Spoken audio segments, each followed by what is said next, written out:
আমার উদ্দেশ্য এই কথা বুঝানো, প্রত্যেকে বাবারা, চাচারা, বয়স্করা, যে মুসলমান সে মূর্খ হইতে পারে না। কোরআন শরীফ পড়তে জানে না, কোরআন শরীফ দেখে দেখেও পড়তে পারে না, এটা কোনো জাতের মুসলমান না, এটা প্লাস্টিক, এটা বাদ খাই না মুসলমান, ফালতু লোক, এটা আকামলা মানুষ। এটা করে কোনো জীবনের কোনো নিজের ধর্মের কোনো গুরুত্বই বোঝে নাই এ বেটা। এ রাসূলুল্লাহ সাল্লাল্লাহু আলাইহি সাল্লামের মহব্বত, আল্লাহর কোরআন যে দেখে দেখেও পড়তে পারে না, আমি বললাম তার কলিজার ভিতরে আল্লাহর রসুলের ভালোবাসা বলতে কিচ্ছু নাই, কিচ্ছু নাই, কিচ্ছু নাই, কিচ্ছু নাই মিয়া।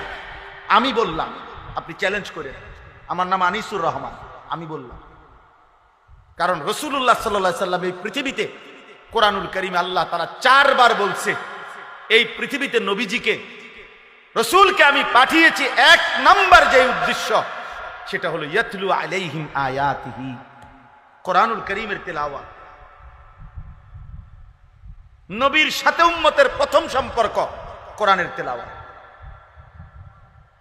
প্রথম সম্পর্ক কোরআনুল কারীমের তেলাওয়াত। জানেন না, রাসূলুল্লাহ সাল্লাল্লাহু আলাইহি সাল্লামের সাথে কোনো সম্পর্কই আপনার হলো না, আপনি তো প্রথম নাম্বারেই ফেল। তো কোরআন শরীফের আয়াত, লাকাদ মান্নাল্লাহু আলাল মুমিনিন ইদ বাআসা ফীহিম রাসূলাম মিন আনফুসিহিম ইয়াতলু আলাইহিম আয়াতিহি। কিভাবে আপনি নবীকে ভালোবাসবেন? নবীজির 1 নাম্বার মিশন ছিল কোরআন তিলাওয়াত। আমার শায়েখ আল্লামা মুফতি মুশতাকুন নবী সাহেব হুজুর এটা বুঝায় বলছে যে মানুষের মধ্যে সম্বোধন 3 ধরনের, আমি, তুমি, সে। মানুষ এই 3টাই বুঝায়, আমি, তুমি, সে। কোরআনুল কারীমের মধ্যে আল্লাহ তাআলা এই 3 শব্দেই কোরআন তেলাওয়াতের কথা বলছে। ইয়াতলু আলাইহিম আয়াতিহি, সে কোরআন তেলাওয়াত করবে।